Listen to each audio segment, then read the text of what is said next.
Hey everyone, how's it going? Happy Festivus, Merry Christmas Eve, Merry Christmas, whenever you're watching this. It's I, the real Randy Chavez, coming at you today with a Veve Omi update video. Guys, if you're new, welcome. If not, welcome back. I love y'all. Everyone say hello to Dashi. Hello, Dashi. Commenting, liking, and subscribing is a free way to help support the channel. Non-free ways are Patreon and smashing that super thanks button down below. Before I get into the big story and the news, we will go over Omi a little bit. Omi's up about 1.7% on the day, up to 000716. I like that it's been trending around here. Nice little baseline. Only $728,000 in volume, so really not a ton. A lot of the ups that we've been having is really just because of the low liquidity there. Again, I do want to bring this up. It seems that, especially whales, it's been a lot easier for people to go to accumulate now that it's become more common knowledge that you're able to buy on Coinbase Wallet. Again, it's not listed on Coinbase, just on Coinbase Wallet. It searches for the cheapest price, and it'll go for Bitforex, it'll go for Gate.io, wherever it is that it's being sold. And when you had that big 110 million Omi sell wall the other day, there was one whale that ate 80 million of that in one fell swoop. Why? Just because it's a lot of whales really don't have the time to sit there. Okay, I'll put 1,000 in now, 5,000 in another hour.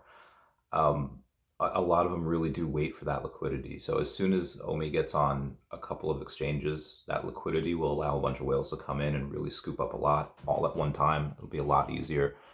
Are exchanges the end all be all? Maybe, maybe not. It'll certainly help though.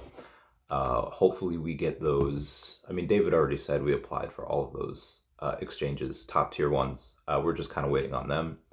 But that's not the only thing he said.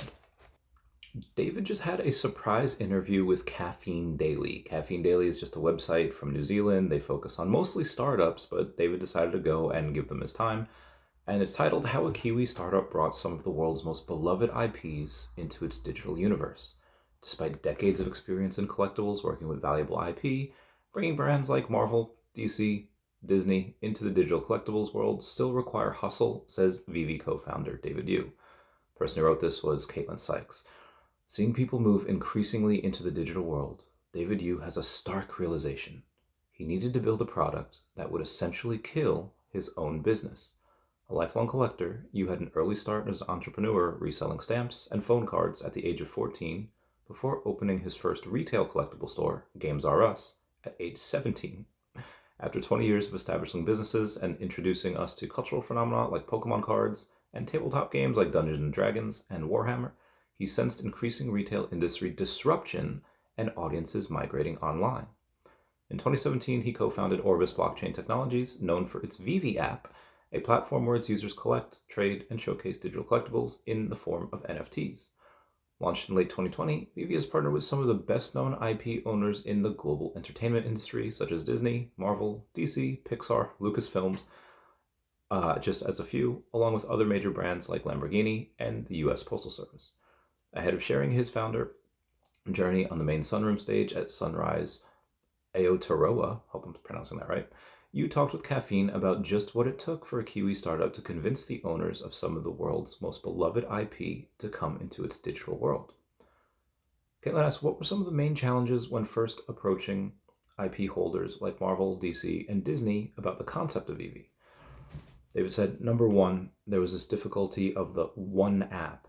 As you probably understand, a lot of IP owners don't like to mix their IP with one another, and the people who love Spider-Man are very Marvel, and for Batman and Superman it's DC. So to have all of these superheroes in one app was a challenge in its own right. And then you have other IP inside the app that's not even relevant to superheroes, like Back to the Future and Jurassic Park. It took a while to convince the IP owners that collectibles, they live together. People who collect stamps don't only collect New Zealand stamps. For people who love NBA basketball, might also love baseball or rugby. They live together in what's called a fandom. But the biggest issue was that we were pre-launch and pre-revenue. We only had a few screenshots to show them of what this will look like and if it does happen. And I have to admit, most, if not all, the studios didn't even understand that there would be a market for this product. But that was one of the drivers for me. We wanted to create a new category. The collectibles business has been around for hundreds of years. People collecting stamps, coins, memorabilia, cigarette cards. Now they're just collecting these things the same way they always have, just through a new medium, which is digital. We had to prove to the IP owners that there is a market for it and how the asset and the product will be compelling enough for them to give us the rights to do it. That was a challenge of design, and then of the technology, the security, and the legal all behind it. One of the key reasons why we became successful and we had a compelling product is because they understood, okay, if people want to buy an image digitally or even 3D, how would you make it limited enough? That was by using the underpinning blockchain technology in a way that authenticates the digital content. It almost allows the digital content to have a provenance, so when I buy, sell, swap, etc., or trade, it has a track history. It was very compelling for them from the get-go. Them saying, okay, so we don't really think there's going to be a market for digital, but if you can somehow make the digital product have an authenticity behind it, and then it links to example for this is an official universal digital collectible release, that would be compelling enough and we could try it, said the studios. Importantly, you have to remember just Disney alone has a century's worth of assets of work combined, so the narrative around how it should be delivered was very important because you have to keep in mind these digital collectibles are making history. They're being minted onto a blockchain as the first appearance of some of these most amazing characters in storytelling. Also, what would it look like and how can users interact and play with it? In Web3, we use the term utility value. What value do we get out of it?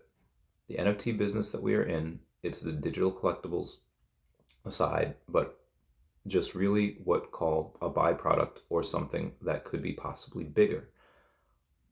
The word that's been thrown around in the last couple of years is the metaverse. Soon you'll be able to put on your glasses and be surrounded by the thing that the character is what you love. That's where we're moving. Another question, to the extent were you able to leverage your background in collectibles to build Veve? David said, I started in the gaming space in '97. I brought Pokemon cards to New Zealand, I brought Warhammer, Dungeons & Dragons, so I had an understanding of how to create community around a product. That helped me leverage connections and what I've learned. I built friendships and trust throughout those years, and obviously I leveraged those to open the doors. That was number one. Number two, it was very, very, very, very difficult to get meetings with these corporations. We actually had no chance from the get-go. We were underfunded and overdreaming, something that other companies I see doing now as well. But he continues on saying, it was only through convincing them from my experience building games, bringing in character sets unknown to the world, and how I market them to let me have a chance to do this. I remember many times going from one meeting to another. We would be in the Uber changing the slides on the PowerPoint saying, I don't think that guy liked that character. He liked this one. And maybe at the next meeting, we should bring that out as a major focus point. It was about being relentless, not leaving New York or Los Angeles without getting meetings. Then after meetings, we'd constantly come back to them in an almost embarrassing way, like almost harassing them with, we've got something new to show you. And that's how we broke through.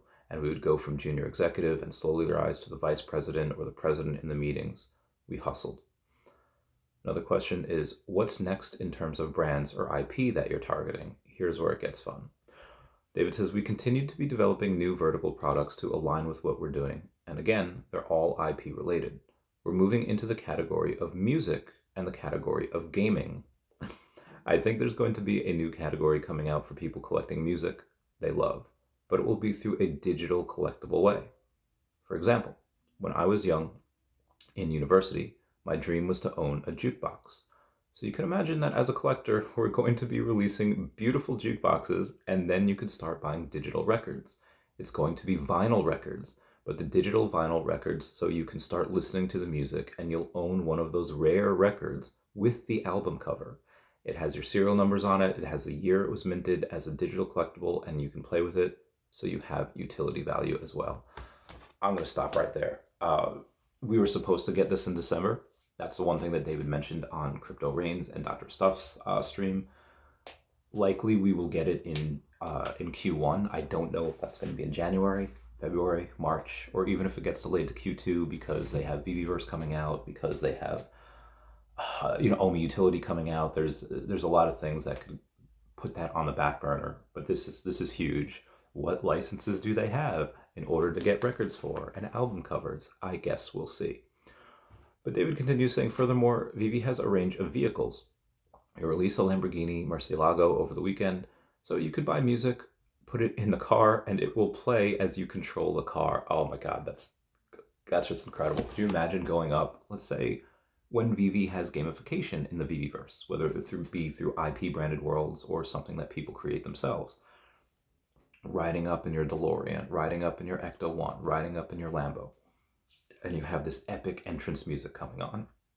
WWE type stuff. Introducing. That would be, oh God, I can't wait.